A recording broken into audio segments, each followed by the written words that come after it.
special by round of applause. Awesome. Where the hell were the rest of you? You missed out. They were watching online. Yeah. Oh, that's good. That counts. That totally counts. It does. As he mentioned, we are live streaming this online onto our Facebook and YouTube pages, which is exciting, and we leave it up. So after tonight, when you want to relive every glorious moment again, you can go home and watch it all over again. Yes, you can. Hey, Jake, there's a lot of news this week. Oh, boy. Yeah. There's been a lot. A lot of news. Like, first of all, Trump insisted that his proposed U.S. pullout from Syria would be done in a prudent way. Yeah, skeptics were quick to point out that the last time Trump promised to pull out prudently, we ended up with Donald Trump Jr. Yeah. Terrifying. Yeah, so and then on Tuesday evening, Trump addressed the nation from the Oval Office, urging Congress to fund his wall, citing a crisis of the soul. Dude, if claiming to have a crisis of the soul were an effective way to get money, my mom would have given me gas money for Burning Man. You keep asking. I know. She keeps saying no. Police in Alabama warned residents not to pick up chicken tenders that were scattered along the highway after an 18-wheeler tipped over and spilled its contents all over the road. Less worried about the traffic, residents were like, is that really how they transport chicken tenders? Just like all loose in the truck like that? Now, founder of Amazon, Jeff Bezos, him and his wife Mackenzie announced this week that they're getting a divorce after 25 years of marriage. Now luckily they signed up for marriage prime, so it'll be done in 2 days or less. Yeah, I signed up for that too, just in case, so good thing. Someday I'll have to get married to use it, I guess. All right, this is some interesting news. So a sex toy startup from Bend was awarded and then stripped of its prize at CES, a prestigious electronics show in Vegas. I don't know if you guys have heard this. So despite the fact that they have welcomed and rewarded and awarded people with sex dolls for men, virtual reality porn for men, they said it was obscene. This was a sex toy for women. They said it was obscene and didn't live up to the standards of the conference. Yeah. Yeah, once again, proving that tech guys are scared that their floppy dicks will be as obsolete as floppy disks. And I'll tell you guys, yeah, you can applaud that. But, you know, it was funny, when I read the article, I noticed they didn't really use the name of the company or the sex toy. And if tech guys are that afraid of it, I want it. So I'm going to share with you guys up here, if you have that, Anthony. It's called LauraDeCarlo.com. You can actually go in there and write and help support women in the tech industry. And you can also order one of the most amazing sex toys ever created. I'm going to get mine and have a full report for you guys by Friday. I can't wait to hear it. You'll be hosting alone next week. I'll send it in. Yeah, well, now a report for CNBC this week calls it Facebook's workplace is a very cult-like environment where employees pretend to be happy all the time. And I don't know why that's such a surprise. It's exactly the same as it is online. You know, my Aunt Katie constantly posts about how great her life is, but she just got kicked out of her book club for being a backstabbing bitch. And she also walks a cat with a leash. No, That's normal? Get the fuck out of here. In an interview with Jay's Aunt Katie. In an interview with Marie Claire, 50-year-old French novelist Yann Moix declared himself incapable of loving a woman aged 50 or older.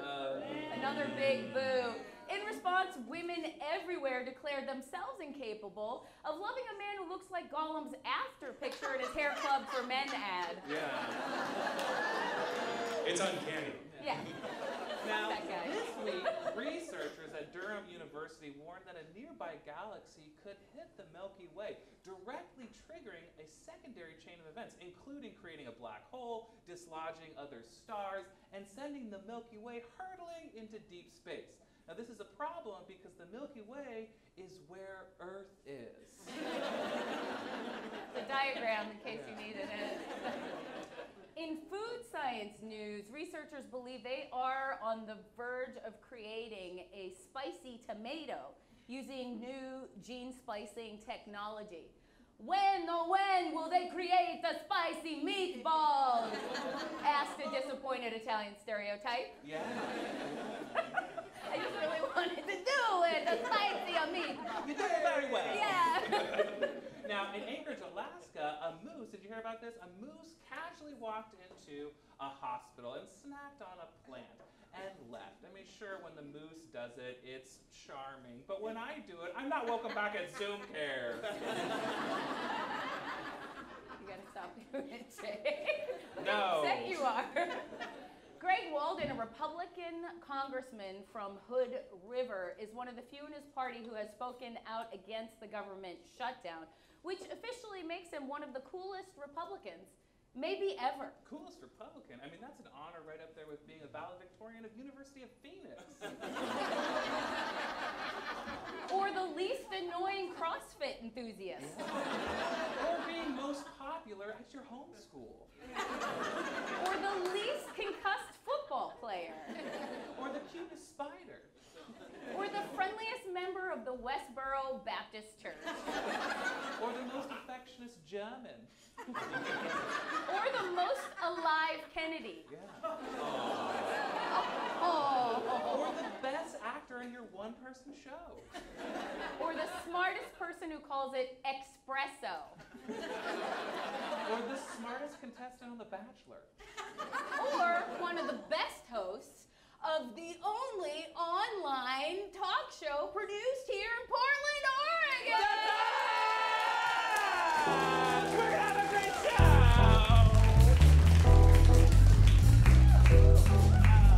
Hey, it's nice to be back. Feels like it was yesterday. Weeks go by fast, you guys, don't they? They do. Apparently not for any of you. They What's wanna your sit there. secret? Give me the secret to your time. Very excited. We have awesome guests this week. All kinds of people. We have stand-up comedian Jordan Kastner here. Back in Portland. You're a fan of his? Yes, I am. I am also a fan of his. We also have musical guest, Galloping Strider. Yeah, some people are familiar. If you're not familiar, you're in for a super treat. Yeah, you are. And then we're gonna have like a nice talk with Randy, and it's Blazak. Yeah, Blazak. Yeah, Blazak. He's a very smart man. He's an expert on violent extremism and fighting hate bias around the world. Yeah. Yeah. You guys didn't expect to have to think tonight. Yeah. Sorry, we're gonna have some thinky stuff. How's your week, Jay? It's been so good. I watched possibly the best movie yet, Roma. Has anyone seen Roma? Ciao Bella. It's so good. You can watch it on Netflix, but you can also watch it at the Hollywood Theater, another nonprofit theater on the big screen, and I highly recommend that. Yeah, we love the Hollywood Theater. They've grown and transformed so much over time. They just keep getting better and better. And I heard Roma you're supposed to see on the big screen. You should. I mean, you can watch it on your phone. To be honest, that's probably what I'll do in 10-minute segments, because that's how I enjoy it. I know, it's terrible. Not only that, I'm going to confess more to you guys. Please do. So one of my guilty pleasures is watching like competitive reality shows, like The Voice. RuPaul's Drag Race? RuPaul's Drag Season 4 All-Stars. For sure. No one Project cares. Runway, the Great British Baking Show. I can watch that over and over and over again. That's the nicest one. It is the nicest. I find it soothing. It's like while I'm doing work, it's like somebody's just in the house baking for me. It feels really comforting. Yeah. And I also watch America's Got Talent, which is usually in the summertime when there's nothing else on. But right now they have America's Got Talent Champions happening. It's got Susan Boyle back. And so here's the thing. They also have this mentalist couple, the Clairvoyants. Have you guys heard of them? they do this whole mentalist act, and I was watching it, Jay, and I have to say, like, I felt my calling. Yeah? I did. Like, what do you mean? Have you ever been to a psychic or a? Yeah, I had my palm read at Venice Beach when I was 19 years old. And, it was, I mean, she was right on the money, and I listened to her do all of my friends who I knew very well, and they're right on the money. Yeah, it was good. Yeah, I may or may not have been on mushrooms, but. Well, that might make the experience a little more intense, I guess. Yeah. That's amazing that you had that kind of experience, like just at a storefront, psychic at Venice Beach. She was just on the street. She was, and like, you know, actually, the thing that she had told me that I remember I have kept with me for my whole life. What is it? She said, you know, sometimes you're going to play with the band, but then sometimes you need to go off on your own, and that was very poignant to me. Interesting. Yeah. By round of applause, who's ever like had a moving experience, like with a psychic or a? 4 of you. Yeah. That's awesome. But yeah, I had this experience in Vancouver where I went to a medium and I had she was my grandparents. She was translating for my grandparents. I was getting advice. And my grandfather was like, you know, think about things, take it slow, don't rush. And then my grandmother was like, fuck it, you know, you have the knowing. I had the knowing, which is very much her. And I think I did. And by the knowing, I mean, I think I have the gift. Like the gift from like Whoopi Goldberg and the Ghosts? Yeah, yeah. And I think we're going to need to move this, Jay, because if you don't mind, I want to do a little experiment, you guys, and test my gift. You guys okay with that? We're going to see. How are you going to test? Let's get, can we get 3 audience members up here who are not plants? Okay. 3 audience members who are not plants. Are you a plant? Yeah, okay, Okay, no. you can't come up here. Okay, That's sort of all right. We have one here. Yeah, Come on up. okay. And then What who about else? this guy? Yeah, come on up. Come on up. Right here. Oh, there's the 3. There's the 3. Fantastic. Okay, what's your name, sir? Donish. Nonish? Donish. Donish? How do you Take a spell Donish that? round of applause. D-A-N-I-S is Donna. And then what is your name? Colette. Colette. Give Colette a round of applause. And then what's your name? Martha? Give Martha a round of applause. Also, actually, what's your last name and where are you from? So it's Donish. Ishaq from Boise, Idaho. Ishaq from Boise, Idaho. Becker from Portland. From Portland, great. Martha Hay from Virginia. Martha Hay from Virginia. Welcome, you just visiting? No, I moved here. Yeah, good for you. made the right Give them all a round of applause. Oh, here. Donish, will you take a look at this and make sure it's a legitimate blindfold? Yeah, you can. You didn't even look through it. You just believe. This is easier than I thought. You just took my word for it. All right, so I'm gonna put this on, and I'm gonna start by guessing each of your names. Okay, Stacey, I'm kind of a skeptic, so I don't know. Yeah. Come on, Jay. Believe in me, Jay. Okay, well, we'll try. Okay, so from closest to me to furthest away. Did they move? Yes. I sensed that they moved through my sixth sense. You got the gift. All right, so the person closest to me is Colette. Is that wrong? No, yeah. Shit. Okay, you gotta get warmed up. I gotta get warmed up. All right. Did you guys move again? No. All right. Okay. The person closest to me is Donish. Oh,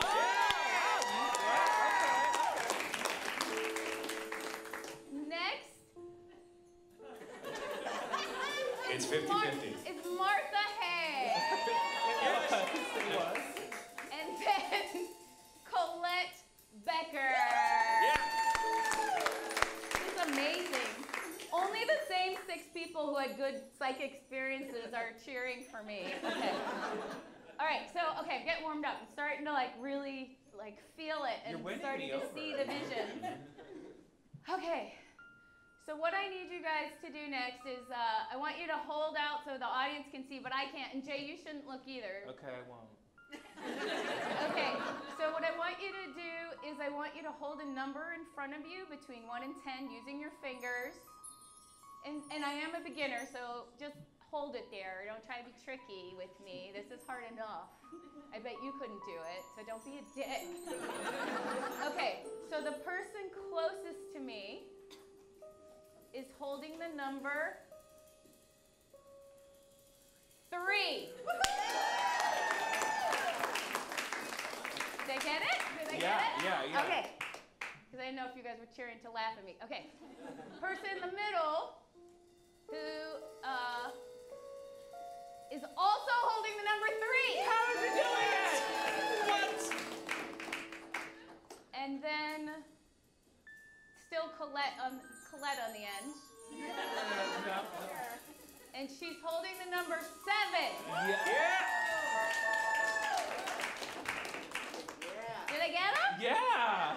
Amazing. So you didn't believe in me, Jay. I didn't. You know, and also I was just doing some tricks, but now I have some, I feel like, Martha, I just want to talk to you specifically for a second.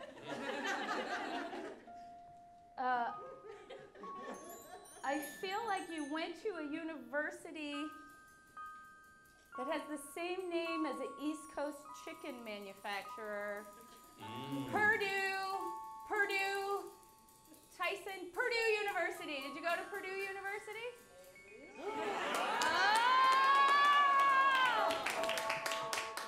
Oh, yeah. Also, vous parlez français? Yeah. Oui, oui, oui. All right. Let's see. Maybe you moved here partly so you could watch some Timbers matches? But you like soccer, but you like the Thorns. That's close, that's close. I could have told that. Yeah.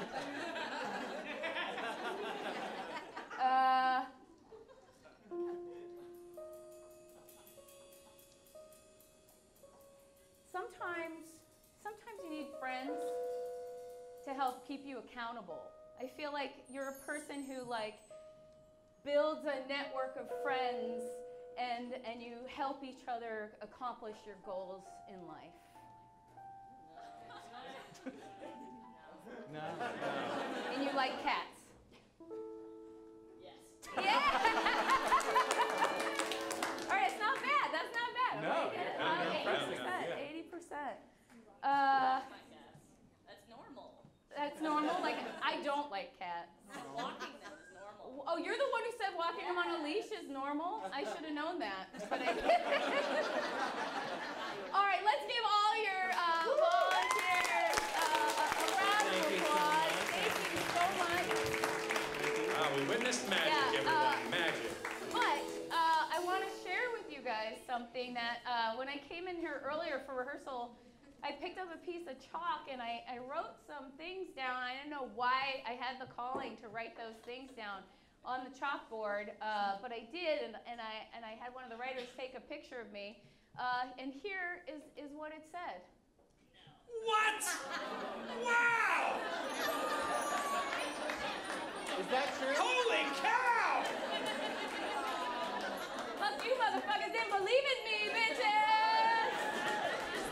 I got the shining. knowing. Wow, you have the picture. No one, you guys are too scared to applaud. I thought I'd get a round of applause. Hey, give it up for the psychic. Amazing. Oh. Wow. All right. Now I can finally take this off. Oh, Woo! okay. Good Lord. Martha, you should check your privacy settings on your Facebook, honey. That's all I was gonna say. That's all it is, you guys. Here, when I said I had the knowing, it was I knew how they were doing their tricks, you guys. It's just a Bluetooth. It's just a Bluetooth and a phone and a pair of eyes talking to me, telling me your secrets. That's all it is. Every time. Yeah, I got you. The other two were safe. The other two were safe. What's that? Privacy settings. Privacy settings, yeah. It's pretty scary. Get on it. I had friends who did a show where they real-time, everyone had to sign a release on the way in, and they real-time hacked everybody's information and projected it back to them. Never sign a waiver. That is the lesson from that. What did you think, Jay? Were you impressed? I was impressed to a certain point. I think that's the way like old evangelists and stuff They used totally to do, did, and like John Edwards, right? John Edwards. Well, and The was on Amazing that? Randy exposed a whole bunch of them in the 70s. Yeah. In the 70s. And then technology wasn't even as easy as it is now. No. So, I don't know. I wasn't as impressed with those people on America's Got Talent. All right, other great entertainment, Jay. Yes. Have you been watching Marie Kondo's show? Look at that. Yeah. You can give her a round of applause. Tiny, I mean, I knew when she had her book out and people were kind of talking about it, but I haven't watched the show. No, not at all. Yeah, it's about, for those of you who don't know, she's got a whole book about decluttering your life, and it has become a Netflix TV show, and it's been all the rage all week long. And inspired by her, we wanted to give you guys a little rundown, just cliff notes. If you don't have time to watch the show or read the book, the essence of it is like go through your stuff and get rid of anything that doesn't bring you joy. Right? That's the premise. And so we went through, the writers went through, and we identified some common joyless items. Yeah. And we're going to share those in a piece we call Marie Kondo's Joyless Item Cheat Sheet. You don't have to watch the show. You don't have to. You don't have to watch the show. First on the list, your moldy 6th grade retainer. Yeah. Yeah. Oh. Get rid of it. When you were in 6th grade, you could never find it, and now you can't seem to get rid of it. Just keep showing up in your junk drawer. Yeah, it did its job. Yeah. Yeah. Also, that Gore Lieberman 2000 bumper sticker you're letting hang out on your car or in your drawer, gotta get rid of that. Oh. It still hurts. It doesn't even hurt for me anymore. When I read the joke, I had to go deep back to even remember that was a thing. And like, I remember Al Gore, but my brain has definitely used my Lieberman space for new information. It's for the best. It is just gone. Yeah. Can't even picture a face. Also, get rid of your skinny jeans from 4 failed diets ago. Do you remember that? Do you remember back when keto was Atkins? After it was South Beach, but before it was paleo? Yeah, and somewhere in there is a heart attack. But, Yeah. It's all the same diet, you guys. They just keep renaming it, packaging it. Just eat meat and vegetables. That's all you gotta do. Also, get rid of those birthday cards from your grandma that never had any money in them. They didn't have any money in them then. Money's not gonna appear, no matter how long you keep them and how many wishes you make. Also, get rid of your old brony costume. We know you have one. Yeah. Or at least statistically, at least one of you has one. Yeah, Jay's identified it. Yeah. This guy, he's laughing a little too hard. Jay has brony dar. Takes one to know one, I Yep. guess. Hey. Ain't denying. Also, you guys, it's time to let go of your Cosby Show VHS box set. Also included in that clean out, all your Cosby comedy albums, your Cosby DVDs, and your Cosby fond memories. Get rid of all of it. Gotta let it go. Also, your home pickling kit. You never did it. You never did it. Yeah. You can throw in this category like your beading supplies, your that fabric. You're like, I'm gonna make a purse out of this. Never gonna do it. Anything Yes. tie-dye, just get rid of it. Get rid of it all. Get rid of it all. Also, that expired $2 scratch-off winning lottery ticket. Can we admit that $2 is just enough that we don't throw it away, but not enough to motivate us to go to the store and get that $2? Also, that love letter your ex sent you while he was studying abroad and secretly cheating on you with a Dutch guy. Let it go. Jay, I have to say that I feel like this one might be specifically personal for one of our writers. I don't know if that's a universal experience. We've all had boyfriends named Doug who went to Amsterdam for a year, and we've all been there, right? Didn't mean anything. No. He apologized. Didn't forget him. I don't know. Also, time to get rid of your copy of Excel 97 for dummies. Who's the dummy now for keeping it? But it was useful. I might learn. I never actually cracked it open. No. Also, the box your iPhone came in. It's such a nice box. It really is. Get rid of it. Unless you have a dead bird that you're going to bury sometime soon, get rid of that box. Also, guys, this might hurt. You know, it's not easy to clean out your life, but it's time to get rid of any of your pets you haven't named yet. Yeah. And if you have that guy and haven't named him, give him to me. I'll take him. I think it's mostly for fish. Let's face it, people get fish as a compromise when you can't have a real pet, and then you forget you got it. You know what, my sister one time had a goldfish. Yeah. And she was like, oh, I'm gonna clean its water and make it all nice. So she boiled the water, she took the fish out. Okay. She boiled the water off, she put it back in, but then she put it back in. And a little too soon, it was swimming around. She's like, look how happy it is. Look how happy it is, clean water. And it was like, Murderer. she killed it. Yeah. Where were you? You didn't try to save it. Also, this is especially for mostly gentlemen, get rid of that puka shell necklace. 1997 called. They want their necklace and their joke format back. Oh. That was just an inside one just for us. Time to get rid of any award you won in high school. My thespian award. Yes, Jay. It's time to get rid of your thespian award. That's the supporting monologist. Are you serious? Yeah. Best supporting monologist? In the Crucible, watch out. Amazing. Because a monologue is the thing someone's supposed to do by themselves. All right. Anyway. Friends, time to throw away that post-college dream board you made. You're an adult now, let's face it. You don't have time to dream. No more dreams.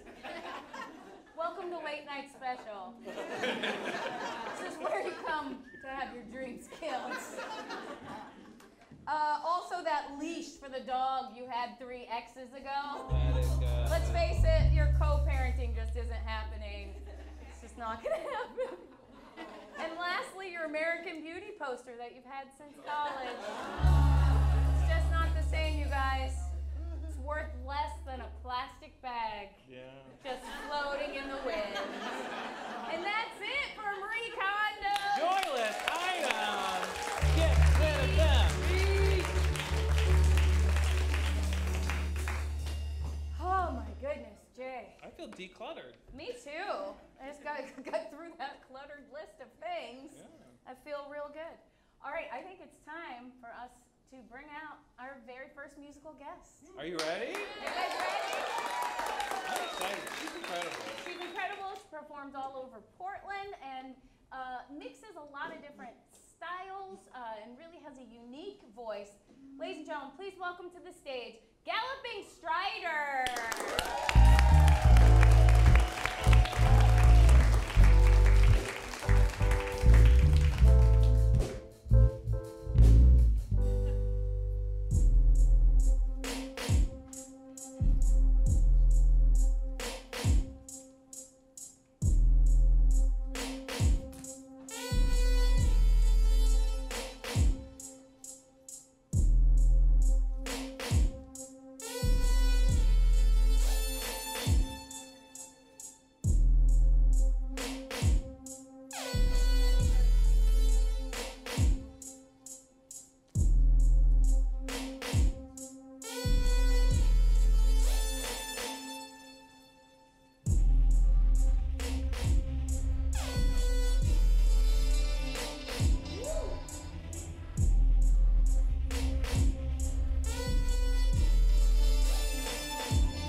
another piece later in the show. Yes. That has some lyrics and some,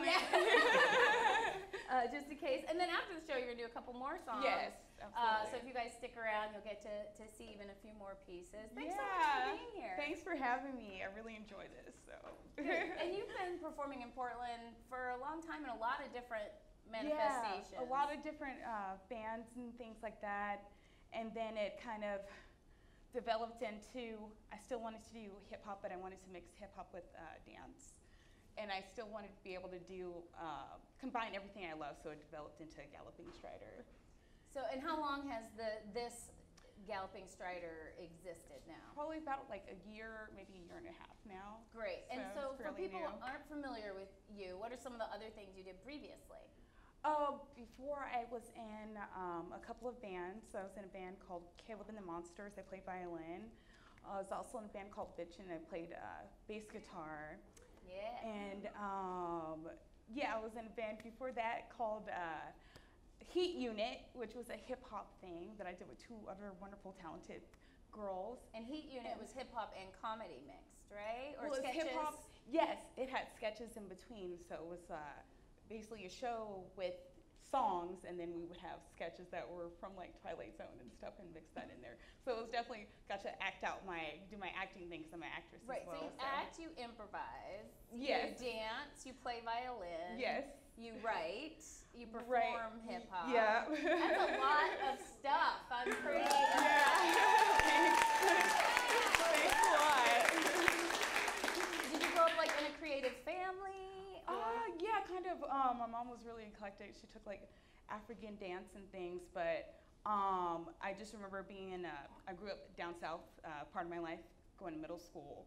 And I went to like a school that didn't really have a lot of funding for the arts, but they did have orchestra and they had band, and they basically let us rent violins for free for orchestra. So I was like really down with it. And also, the orchestra lady was like a square dancer, and she had like cowboy hat and cowboy boots, so it was really exciting. So I was just like, I'm sold. Yes, please sign me up. That's amazing. So Yeah. do you play like fiddle as well as like Yes. classical So I styles play on like the violin? Yeah, I play like some bluegrass music. I also play like Romanian gypsy music and Hungarian music, and a lot of classical. My classical influences were mostly like Bach and Vivaldi. I took like if there are any orchestra students in here, Suzuki method. I don't know if anybody knows about that. Maybe, I don't know, but I took that. Some people look down on that, but it helped When me. you listen and then play back? Well, it's Suzuki method combines like a series of volumes of books of different composers, and it's like the major method for a lot of orchestra students. Okay. But that's how I got introduced to Bach and Vivaldi, and then it evolved from there. So they taught me all the technical stuff, and then I just improvised with a bunch of different other artists. So It's awesome, because I know, especially with like orchestra instruments, and I think a lot of dancers, like ballet dancers, people who are trained classically, often become by the page only, and being able to have the skills of a classical person, but the freedom of spirit. right, it's like best improvise. of both worlds. Yeah, it's a so. really special combination to Yeah. have that. So when you write, you know, your description of your music and how it combines things, you want to tell us a little bit about like what you're channeling? Yeah, so I'm really kind of like a little bit of a spooky weirdo, a little bit. You don't say. You don't say. Yeah, so you know, people have had like different experiences in their lives that kind of molds who you are, and so a lot of my experiences have opened my eyes to what this world really is, and it's a lot more than what we have been told it is, and I kind of try to express that through my music without being just straightforward or whatever. I just tell about my experiences through the music, and even the name Galloping Strider came from a dream.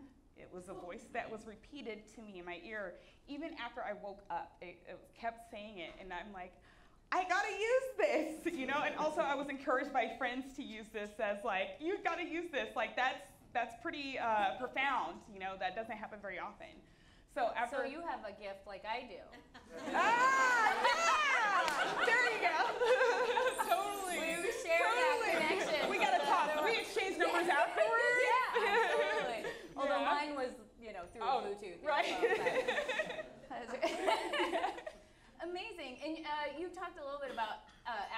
projection? Is that something you've done? Yeah.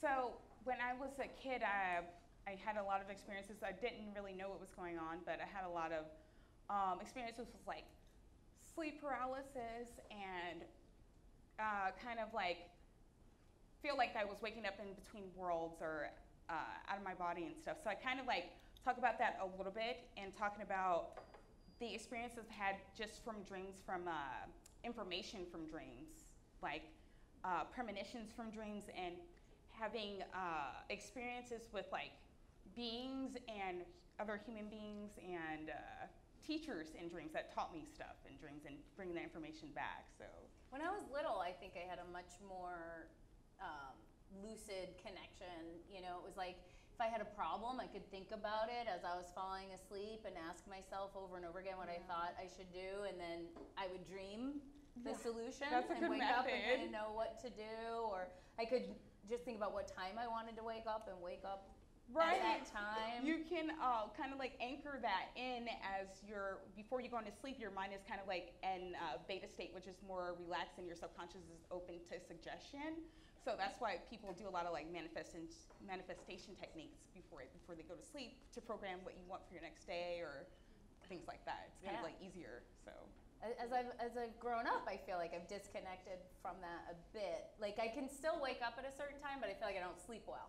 I'm still the whole night I'm going like, I gotta wake up. And 9 is early for me, so I don't sleep as well if I'm trying. You know, so if I just set the alarm, then I can trust that it'll go off or what have you. Unless something really important, I won't sleep anyway. Right.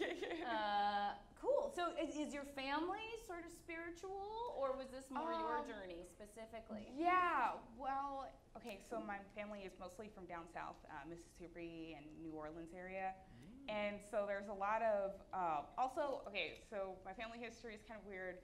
I'm part Pygmy and part Zulu. So there is, I feel like what is happening, because I haven't been taught anything. I just had to experience it and then learn about it afterwards. And so I feel like maybe that like DNA passed down, I have more of a akin to gravitate towards that. Because I believe people in my family have before, like my grandma, great-grandma, and things on my grandma's side and stuff like that. So, and I'll also definitely have visitations from my ancestors in dreams and things like that, and they've taught me things, so. That's awesome. Yeah. That's an incredible resource to have. Right, it's a good connection. And that's what was so great about seeing that psychic, that, you know, she was able to like capture the voices of each of my grandparents. Like, she wasn't doing voices. I mean, like my grandfather was the gentler, like reader, gardener, and calm and soothing, and then my grandmother like stormed into the reading and like started yelling at me, and she was like, "Oh, your grandmother, oh, she's a firecracker." And I was like, "What?" She goes, "She was gonna recommend you grow a plant, but she said you're just gonna kill it anyway." And I was like, "Oh, that's my grandmother." That's real. That's real. Cool. Well, thank you so much. We'll see you in a little bit. Yeah. Thank you. Thank you. Thank you so much. Oh, okay, I left my fan veils out there. Don't forget your fans. Yeah. Thank you. I just want to acknowledge Walker Spring, who's booking our music. Let's give her a round of applause, everybody. She's booking our beautiful guests. She's been a long time Portland musician. She's also in a whole bunch of bands. And what I love is that, you know, it's fun to shit on Portland right now. Like, Portland isn't what it used to be. But I do want to mention, like, old Portland's still here. It's just getting hidden underneath. California. Yeah.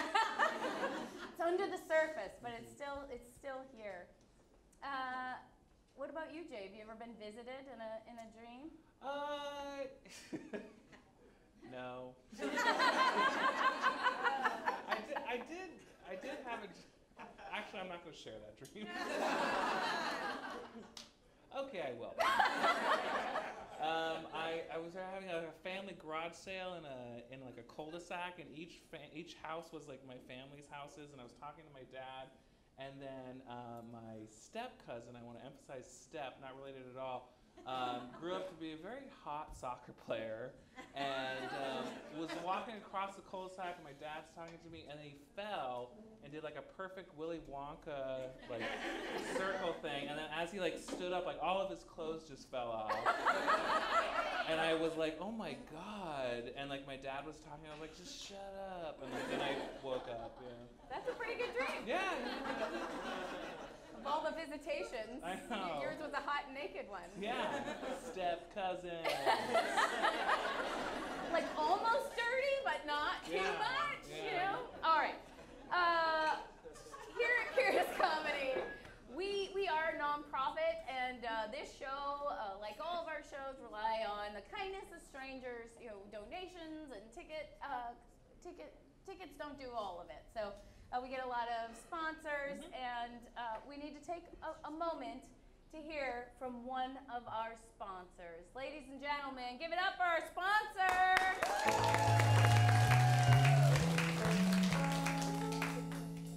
Hello. Are you a member of a prominent all-female rock band in the Pacific Northwest? Yes. Has Riot Girl music heavily influenced your music? Are there 3 members of your band? Are you coming out with a new album soon? Have 2 of those members been in a relationship before? Is the producer of your new album someone who was also in a relationship with a member of the band? If this sounds like you, then you may be a member of the band Slater-Kinney. Hi, I'm Aaron Ryan, and I'm here to provide an easy solution for the problem that plagues every band once they release a new album. Where should we tour? Sure, you could tour across the US, but that sounds exhausting. San Francisco? Gone are the good old days of protesting and rock and roll. Now is the time of techie douchebags checking their Apple Watches the entire show. But Aaron, what about Seattle? San Francisco 2.0. You might as well spend the whole time licking Jeff Bezos' ballsack. New York? So you can perform to a bunch of Wall Street cokeheads? An international tour? How can you even keep up with all the different languages and cultures? Try Portland, return home, and do every single show right here in Portland. With an amazing amount of venues, you can play at every hip spot in the city, from the Doug Fir to the Roseland to my buddy Jack's house, who has a pretty sweet backyard. Sure, you'll be playing to the same 500 lesbians and your 10 straight fans every show. But why branch out to new audiences when this one will pay to see you perform 50 times even? Even if each time you did a really shitty reading of the second 50 Shades of Grey book. So Carrie, the other 2, choose the place that is right for you. Choose home. Choose Portland.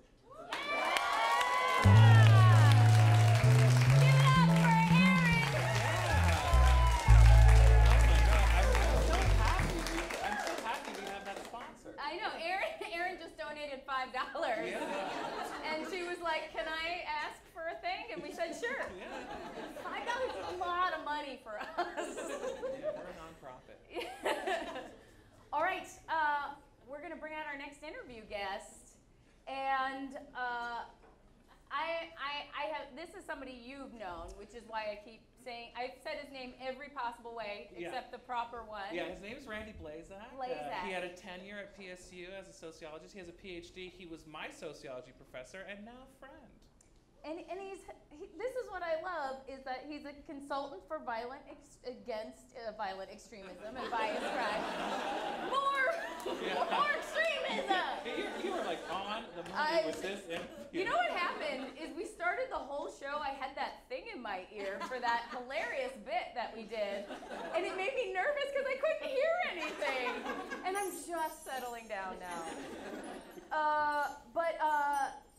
He also has a parenting blog called Watching the Wheels and a YouTube channel called Vinyl Fetish. So this is a fascinating person. He is. Ladies and gentlemen, please welcome Randy Blazak. Yeah! Hi, Randy. Thanks so much for being here.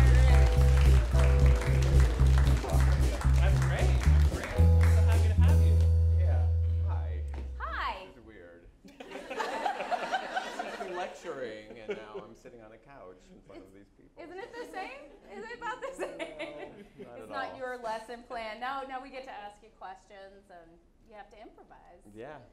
Thank you for letting me Yeah. butcher your name every That's all right. possible way. It's been every possible thing. It's funny because it seems simple, and every time Jay has said it, it made total sense, and I didn't realize there were so many ways to mispronounce okay. it. Have you experienced that I've let forever? go. I've let go of that. You know, I mean, Yeah. I slaughter my student's name every quarter. And I'm prohibited from rolling my R's in my house, so it's an ongoing problem in my life. Is that something you had the proclivity to do, that you would like to roll your? I would love to. You can do it here, Randy. This is a safe space. Because you know, I'm either Randy or I'm Randy. It's so much more fabulous. So pointless. See, and now that I could have done for you. Yeah, it's not right. Randy. And then I would have been like Blazak. Yeah, right. Like disappointed everybody. How long have you been a professor? Well, a long time. You know, I was at PSU for 20 years, and which was a long time, and now doing sort of this consulting work and teaching part-time and Like, has this? trying to fix the world. Yeah. Has this always been your specialty? And Yeah, focus? you know, I guess I have an origin story. Great. Tell it to us now. I grew up in a town in Georgia called Stone Mountain. Has anybody ever Oh. heard of Stone Mountain? I've been there. Big rock sticks out of the ground, thus the name. They were very creative. With and the, it- I'll let you stop. Well, I was just going to say that, you know, there's a carving on it of the Confederate heroes, and it's mentioned in Dr. King's I Have a Dream speech. You know, like of the top speeches that you learn in school, and there's a part, I'm not going to try to sound like Dr. King because Because that would be racist. It's super awkward. it was, but there's a part where he says, let freedom ring from the molehills of Mississippi and from Snow Mountain in Georgia. When I was a kid, I was like, woo, woo, woo, that's my town. You're like, why would my town? And of course, I didn't realize that he mentioned my town because it's the birthplace of the Ku Klux Klan.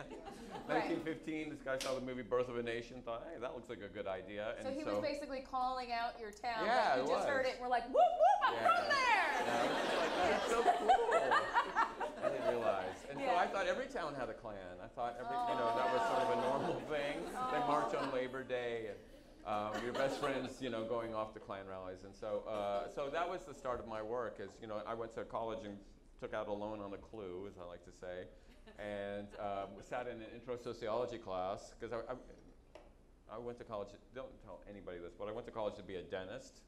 That was the original plan. My mom's Really? heart is still breaking over that one. Yeah.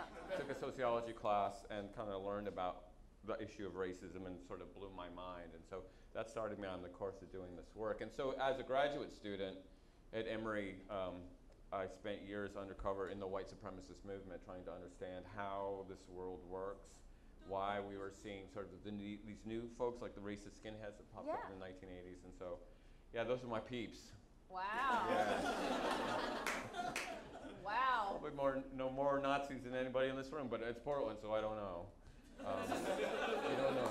Well, and I think that's what's fascinating because I like to think that that the racist generation is dying out, but yet there are more being born or created. You know, we have this, I grew up with this kind of linear notion of history. I probably came from watching too much Star Trek, that the past was bad, the present's okay, and the future's going to be awesome. Yeah. You know, except for the mini skirts and all that. Everything is going to be worked out in the future. And in fact, you know, time goes up and down. Right. And so we do a little bit of backwards every once in a while, which I think we're going through right now. Yeah, or does it, like, sometimes I think it goes round and round, or like there's like the 7 layers of Buddhism, and then when you get to the top one, everything's so good, you lose touch with everything else, and you fall back down. I feel I like, have no idea. yeah. Sounds really good. Well, it does, except it doesn't, right? Because I thought we were, you know, on our way up, and then my therapist, who's a Buddhist, told me that, and I was like, what kind of therapist are you? I was hoping we were kind of ramping up, and she's like, no, it just goes around and around and around. Well, in your expertise, like how do we fight this? How do we break this Well, cycle?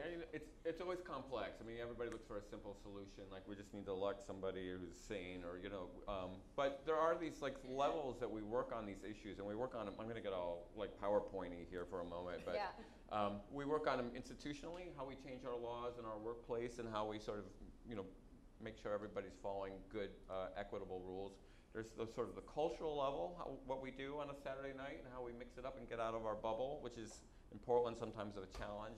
And then the personal level, how we engage, when somebody says something sexist or racist, but also how we work on ourselves, because we're all guilty of internalizing a lot of this really bad mojo. So, I mean, I've been doing this work for a long, long time, but I still have internalized white supremacy. I mean, it sounds like a heavy thing to talk about a night like tonight, but we work on ourselves as well. So, I mean, that's sort of the challenge. And the great thing about doing this work now is I've been working with these folks, but I've also seen so many people leave the movement. There are so many former racist skinheads and former neo-Nazis and former Republicans. No, that's another that one in there. There's hope for those people that come out the other side when they have sort of these experiences that are outside of their, where they grew up. And so part of my job is kind of help lead those people out. Do you find that there's like a common element? Like, is it a moment of somebody being compassionate that tends to lead that's them really, out? we are in our little boxes. I wish I had $1 for every time somebody said, well, where I grew up, there was only white people. We could be racist. So there had only been people to be racist too. We would have, but gosh darn it, we didn't have the chance. That's weird to me because I grew up in New England, and I'm going to talk about this a lot on the show over time. And there were a lot of white people, and then the white people just found ways to be racist against the white people. Yeah. So like my grandfather and my grandmother were Portuguese and Italian, and everyone hated the Portuguese. Sure. So it's like the better, butter book. Yeah. It's like we'll just find another way to divide Right, ourselves. and there's so many ways out of it, but one of the ways is sort of like you say, somebody sort of breaks through, somebody shows them compassion, they have somebody who is the person they're supposed to hate is somehow reaching out to them. Because in Portland, sometimes I think Portland, the unofficial motto of Portland is punch a Nazi in the face, right? We have a lot of people that think that's the way to shut the extremists down. I like the idea of hugging a Nazi. Yeah. Sometimes it's, a little bit troublesome, but often it's sort of reaching out to those people as people because they're victims as well. I mean, they're the products of their environment. So it's often a harder thing to do because it's more satisfying to punch them in the face. Right. Yeah. And there is a time, I have to admit that like very much I grew up in that kind of culture with my family of compassion and hug and like love leads to love, and I do try to live with that as my guiding force, but there are times where I'm like, this anger isn't mine and you need to have it back. And like that's like as I'm getting older, because I think I had a lot, I'm fiery and I had a lot of anger growing up, and then I kind of learned to temper it as an adult. But now I'm sort of like, how can I wield it in a way? Because sometimes somebody does need to be put back in their place, like I don't know. So tell me how I can use my anger without just punching Nazis in the face. I'm starting to feel like your Buddhist therapist. Yeah. Damn it. Just fall back down and go back around the circle. But isn't there a place for like setting boundaries, right? Because the other way of like, it's just hugging and it's just love. Sometimes you're letting stuff in that is just like, this isn't mine, this is yours, instead of letting it in and then punching it back. Yeah. I mean, we just try to engage. We try to keep people engaged. I mean, there are real messages that are, I think, pretty simple, which is we all value diversity and we benefit from it. And I think it's easy for a lot of white people not to engage in issues of racism. It's easy for a lot of men not to think about sexism because it's somebody else's problem. Mm-hmm. But to make yourself vulnerable, I mean, I did this teaching in Washington, D.C. last April during the anniversary of the Charlottesville event with this congressional teach-in. And one of the things I wanted to say is we need to stop saying I'm not a racist because we all internalize it. Because as soon as we talk about us versus them, us good people versus those bad extremists over there, we're missing the point. We're all sort of guilty of this. And so kind of pulling that veneer down that it's us good people and those bad people and acknowledging it in ourselves actually brings those people over to our side because they see us acknowledging, hey, yeah, I'm struggling with this issue too. I mean, I've been working on these issues. These issues includes transphobia and ableism and all these things that are built into our way of thinking that we're all on this journey. And so if we acknowledge that, I am sounding like a Buddhist. There's nothing wrong with that. I pay a lot of money. If we acknowledge that we're on the path, to enlightenment. Yeah. I think it's very empowering to people. So when you were undercover, no, we're gonna get to the good stuff. Yeah, like is that the big takeaway for you? Is did you have to see the people as people? Yeah, I mean, it's challenging. It's challenging, but you see them as horribly flawed, as socially isolated. I mean, I think about, I was coming tonight, I was thinking about all the stories of being in the field and experiencing some simple things. So like, I was thinking about the first time I was at a Klan rally doing my research. You guys have been to Klan rallies, you know what I'm talking about. Right, maybe? No, maybe. I don't know. Oregon has a long history. Oregon used to be run by the Klan in the 1920s, by the way. It was the governor, the first order of business was the governor tried to shut down all the Catholic schools because they believed the Pope wanted to overthrow the government, which is sort of like Klan thinking. Anyway, the first time I was at a Klan rally was in Covington, Georgia, and they were inviting these skinheads to be, sort of the new blood in the white supremacist movement, and they were playing some music between the speeches, and the Klan guys, and this broke my heart, over the PA were playing Patsy Cline. They were playing like a cassette of Patsy Cline, and the skinheads didn't want to hear any of this old country music. They wanted to hear some like aggro punk rock, so they got up and took out the Patsy Cline tape and put in some like punk rock music, and then they were having this fight over what type of music they were going to listen to, like who's going to have the tape in the boombox. And I thought, it's like me and my dad. Yeah. I was like, I've had the exact same conflict, all of a sudden, like, what are we going to listen to? It came down to that. And so in those moments, they're very human, trying to have their voice, having their power, but just putting it in such a non-productive direction. And so in that moment, I sort of saw, well, I can kind of identify with these guys. How long were you under? On and off for 6 years. Wow. Yeah. That's a long So time. it was there was a lot of beer drinking. I had the first research grant that had an allotment for beer money because you don't show up. It is like a skinhead party house without a case of Foster's for some reason. Right. Foster, I don't know if anybody knows that. I think it's because they're Australian, right? And they're all like convicts, and also it was good for big. punching somebody in the head Yeah. with a big can of Foster's. Right. That was the beer of choice. Yeah, so a lot of Foster's. And during that time, were you disconnected from, like, were you deep? Yeah, it was. Undercover? I had to, pretend. I mean, being from Stone Mountain, it was kind of easy to do. But I had moments of like ethical crisis. Like, what am I doing?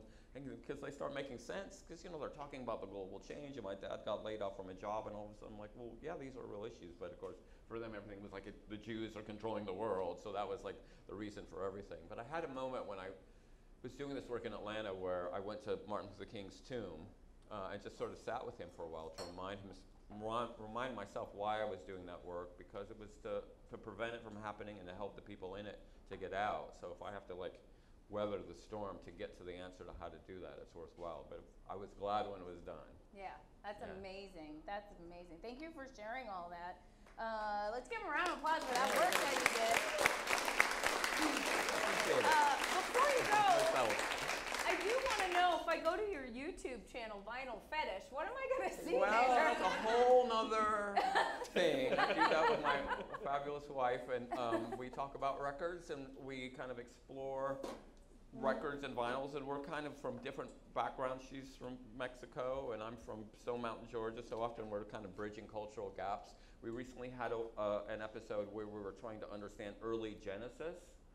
Like, this music that I'm supposedly supposed to know all about, Peter Gabriel, so we kind of like listen to this music and try to figure out if it makes sense. So it's a lot of fun. Usually, and I have to say, often it's after we've been out. In fact, we're going to do one later tonight about the Bangles after a few drinks. Great. So it's not, drunken conversation about records. I mean, how could that not be entertaining? That sounds It's entertaining awesome. to me anyway. Yeah, it sounds awesome. Jay, did you have any other questions? Nope. Randy No. go? What did you Did make y'all of my learn a class, little by something the way? today? Those were great. No, I love it. I'm so happy that you're here. Yeah. Yeah. And now we know, like, punch a Nazi and then hug them. I think that's what I learned. No, I didn't. That's it. All right, thank you Thanks so very much. much. Yeah, So great to likewise. meet you. Please come back. I love you. Randy, Blazak, ladies and gentlemen. Yeah, I feel like you could listen. I could listen to that for hours and hours and hours. Yeah, he's great. All right, ladies and gentlemen, up next, and everyone. I'm going to try to stop saying ladies and gentlemen and expand it to friends and foes. Oh. No, I'm just trying things, Jay. I'm just experimenting. Up next, we have a stand-up comic who's just one of my favorites. He started as a small child here in Portland, really young. And then, malnourished. And He was. possibly. But then he moved away, and now he's back in Portland. I couldn't be happier. Ladies and gentlemen, please welcome Jordan Kastner.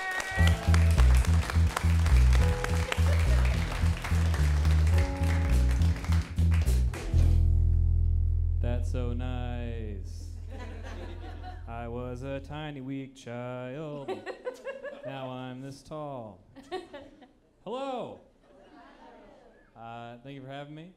My name is Jordan. I am from Portland. I'm happy to be back home. I moved away because I could no longer to afford to live where I was from.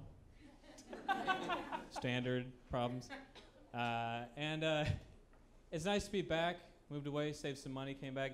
It's weird having like a normal amount of money and that it's still life-changing. You know, like doing things like paying rent kind of when it's due. It's like, I guess money has changed me. I guess I am a different person. It's nice. So I think my low point was, honestly, like financially. About 2 years ago, I had a friend call me, and he was like, "Hey, you want to do something tonight? You seem sad." And I was like, I can't do anything. I'm broke. I can't, no. Like, unless you want to come over and drink water, I can't do. You want to watch me pay rent with a credit card and sleep? Because that's what I'll be doing. Yeah, those of you not laughing, you can do that. That's what your minds are blown. My friend, he was kind though, and he said, "You know what you need to do? You need to make a vision board." And I was like, "Of course, fine, I'll do anything. Why wouldn't I?" So we got together, and we both made vision boards. I cut out pictures of things that I wanted, and I glued them to a bigger piece of paper. That way the universe knew, like, whatever that means. But then we got back together, and I saw my friend's vision board, and it was covered in Ferraris and guitars and mansions. And mine was like soap and fruit.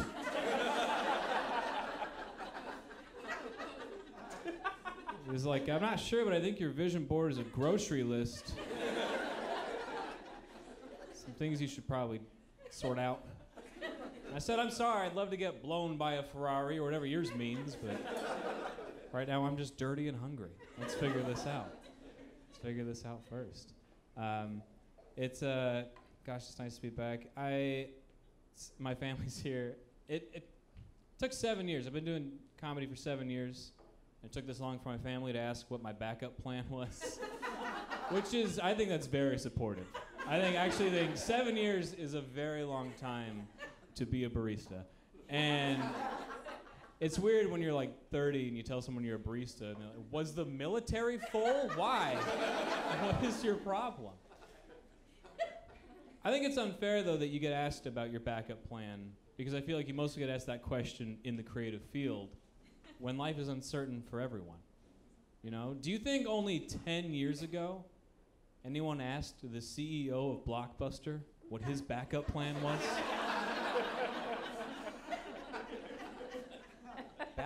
Backup plan? I'm the king of home movies and I'm full of blow. You want to watch The Truman Show on a Tuesday? Break for it. No wonder that company failed. What a monster. Candidly speaking, I do have a backup plan, and that is to drive south until I fall asleep at the wheel. Plan B. Where are we going? Benadryl City. Benadryl City. Okay. It won't happen. We'll all succeed tonight. Don't worry. I'm glad I don't have to go to Blockbuster for most things anymore. My favorite show in the world, actually, is it's American Ninja Warrior. It's my favorite show. I love it so much, I'll watch it sober. It's the best. Have you ever been watching a show, you're like, "I'm not even high right now, and I'm having a good time. This must be a good show. This must be." It's my favorite show. It used to be a show, for those of you who don't know, in Japan, called Ninja Warrior, probably. I don't know. It'd be weird if it wasn't. All it is people climbing up an obstacle course, trying to win some money. But the reason it's my favorite show in the world is because, like all reality television shows, it has that moment where you talk about the adversity you faced to get to this point. But on this show, they have to do it in front of like some dubstep jungle gym, and it doesn't go together. That's why I love it. It's always the same thing. Like someone gets to the top of this obstacle course, and the host is there. They're waiting, and they're like, "You did it! You made it! Congrats! How do you feel?" And the dude or woman's always like,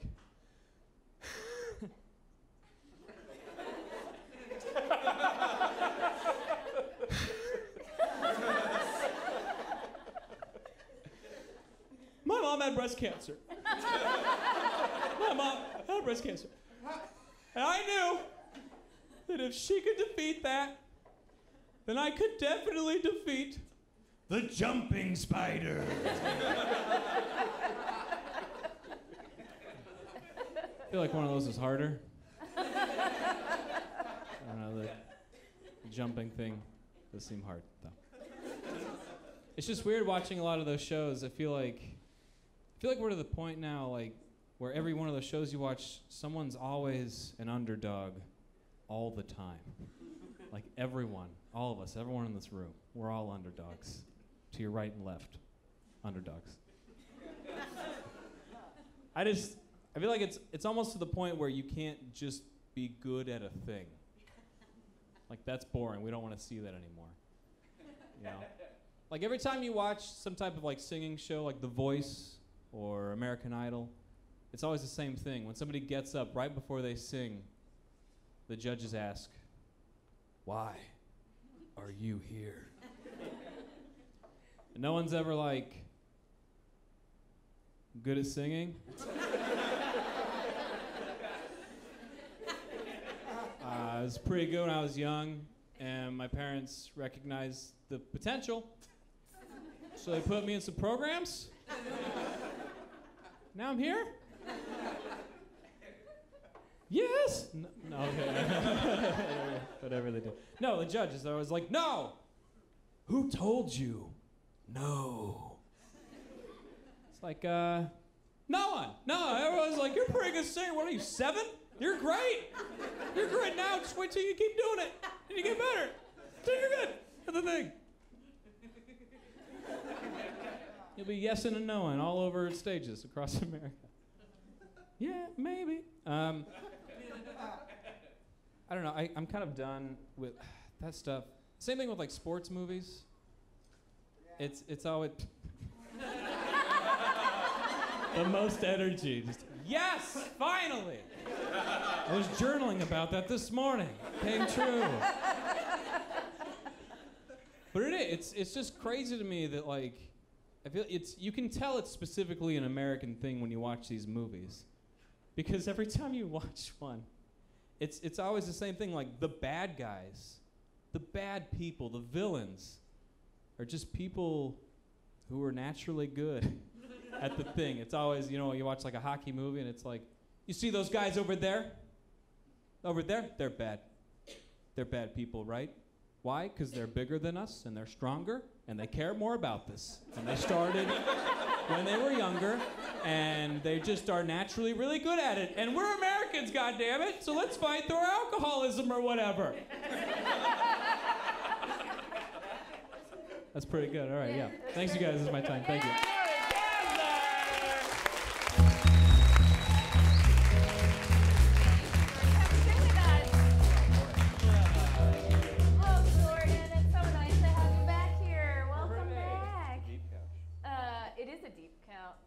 Comfortable?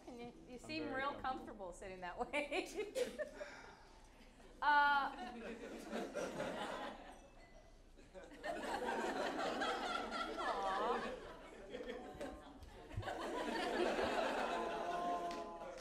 And break. Jordan, you and I made a Plan B a long time ago. I don't know if you remember it.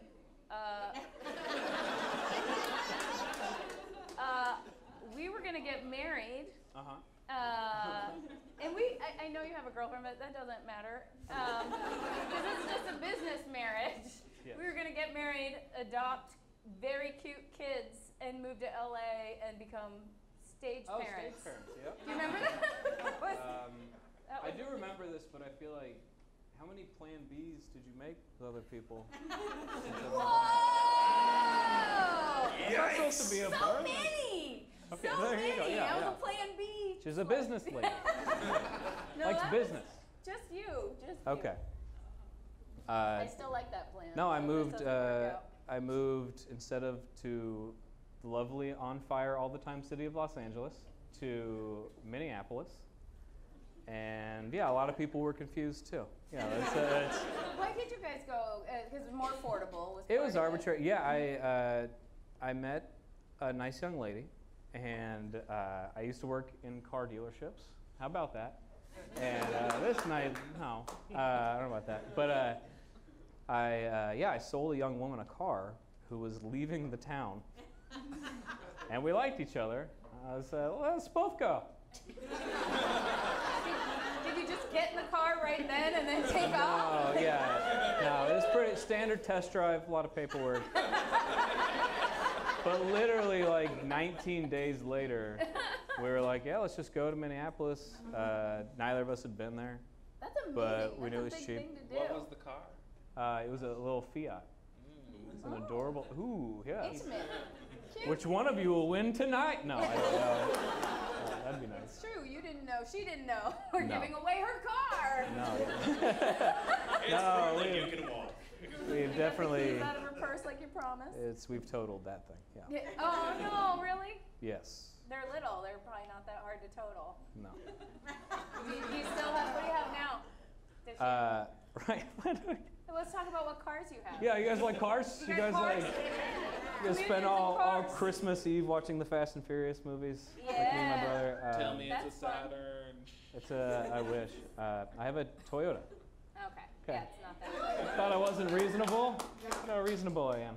That's awesome. All right. Well, we have a game we want to play with Okay. you, Jordan.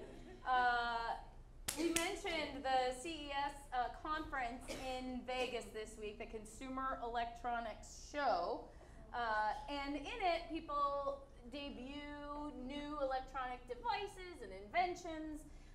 They obviously win awards, get their awards rescinded, etc. But it's where like VCRs, HDTV, Xbox all made their debut. But for every Blu-ray player, Jordan, there's some serious studs that never take off. So we're gonna play a game called Tech Yourself or Wreck Yourself. Oh. Tech yourself or wreck yourself. And Jay and I are gonna read some inventions that may or may not be actual inventions that debuted at CES this year. You're gonna have to tell us whether you think it's real or something that our writers dreamt up. And you guys can all help him out. All right? Right. All right, thank So you. first, Jay, why don't you do the first one? It's called a drone hunter, and it's a drone that hunts other drones. Real or That's. fake? I mean, that's. You guys clearly don't know about drones. That is a real thing, probably. Yeah. It is Prob- real. It is Okay. real. People don't know how to drive their If drones. the word drone is in it, it's a real thing now. Yeah. It's the future. Get out of this bubble. All right, next, Drink Sync, a wearable device that pings your phone with the location of the closest water fountain when it recognizes you're dehydrated. True? Real or fake? Good, mixed reaction. I'm gonna have to say false. It is false. Okay. It is false. There's too much. There's too much going on there. You're 2 for 2, Jordan. Okay, now this is called the Treetop. This is a wallet-sized device, and it's like Shazam for bird calls. Yeah, I'm gonna say that's real, actually. It's fake! Oh. You idiot! Hey, now they're not going to play anymore. You Yeah, can't I'm done. do that. Let's all get out of here. I All have right, a joke next- about bird calls. Yeah. I just don't. Next up, Vest Place, a combination chair and AI device designed to simulate any of the following thrills: roller coasters, plane turbulence, or bungee jumping. Do you all have one? Everyone. They all said real. I was bungee unanimous jumping vote before I got for here. real. Well, I'm gonna say real then. It is fake. Come on! It is fake. I thought we were close. Nice try, and thanks for participating. Yeah. Just trying not to be Jay Flewelling. No. All right, Jay. A hair coach, a hairbrush with a built-in microphone to help you brush better.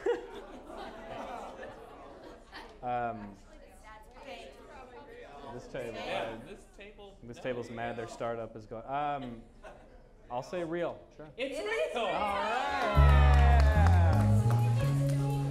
All right, next up, the Grunluft. Essentially Real? a Roomba. I don't know why they got so excited I don't about know. it. Yeah. It's very German. It's essentially a Roomba that does not move. A stationary Roomba. Do you sweep things into it, or do you what? There are no questions. Okay. Because I don't know the answers. I'll say false.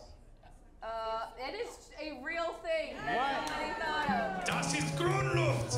Grunluft. Grunluft! When you say it like that. All right, let's do two more, Jay. right. Two more. Two more. Okay, this is a bread bot, a vending machine that mixes and bakes fresh loaves of bread on demand. I'm gonna say true. There's a lot of confidence. That lady knows her cards. Yeah. And the most exciting invention of them all so far to me is that one for sure. And then also the Fravel. Yes. A rolling suitcase with ears that move and a heart that beats. Would you like me to repeat that? The Fravel, Yes. a rolling suitcase with ears that move and a heart that beats. Real or fake? I hope it's real. I'm gonna say it's real. It is real! Yeah. Jordan, you did really well. Give it up for Jordan Kastner, ladies and gentlemen. Jordan Kastner. Okay, sure, Thank you yeah. so much, Jordan.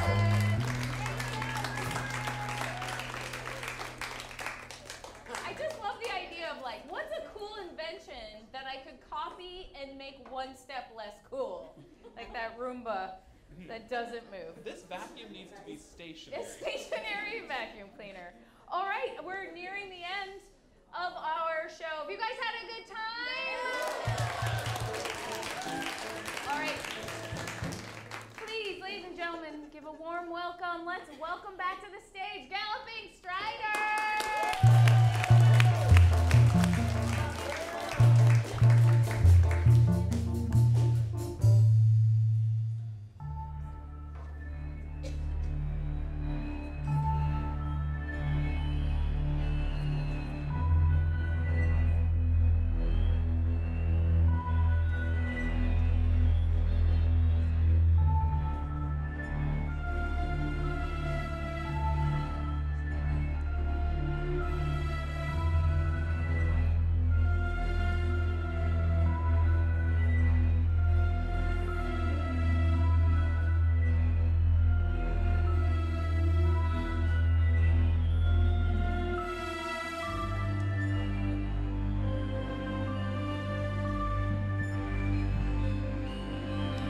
Walking amongst the wise, seeing things through an owl's eyes. Her perception is a reflection of the retention of my complexion.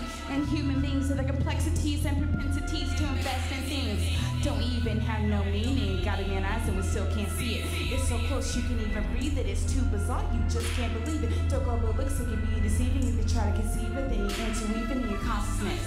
If you want to be the boss, then you gotta pay the cost, and you gotta get your name and boss. Words repeated by a part of me that suffered a loss.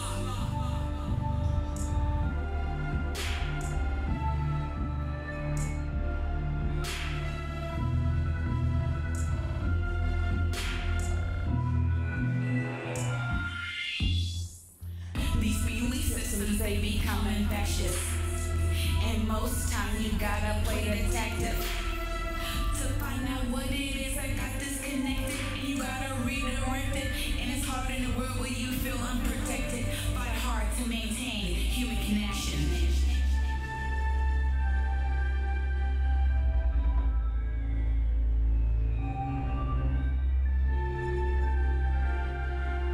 I got no dog in this fight. That's what I want to say, and then run away from the pain and experience on a day-to-day, and then I pray that we all be consumed by the purple ray, and then we'll feel the change Just release the pain. If you don't, it'll drive you insane. Unite the left and right side of the brain. Through the oxygen we penetrate. Through the rainbow bridge we cross the gate. Where's the destination up for debate? It all depends upon your growth rate. Without experience, we tend to mutate and then regress and start it over again.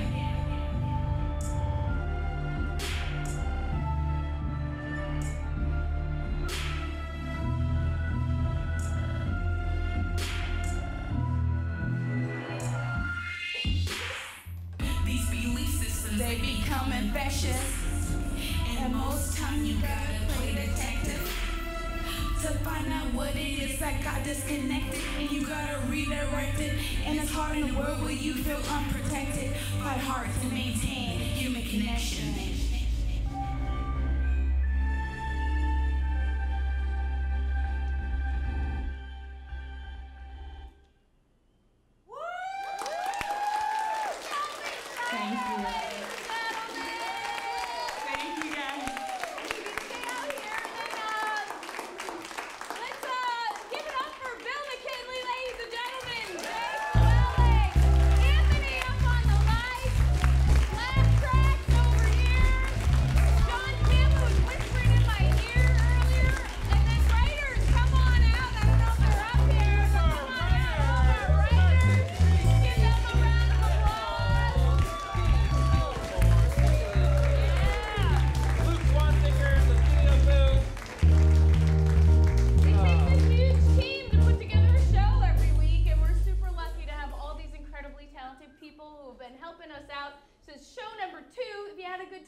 Saturday until summer.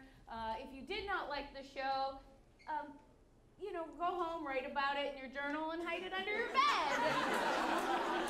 But if you did, please help us spread the word, because we are a nonprofit. We do take donations, but most of all, we just want to thank you all for being a part of this fun and special show that we're starting out. So let's have one last round of applause for you guys.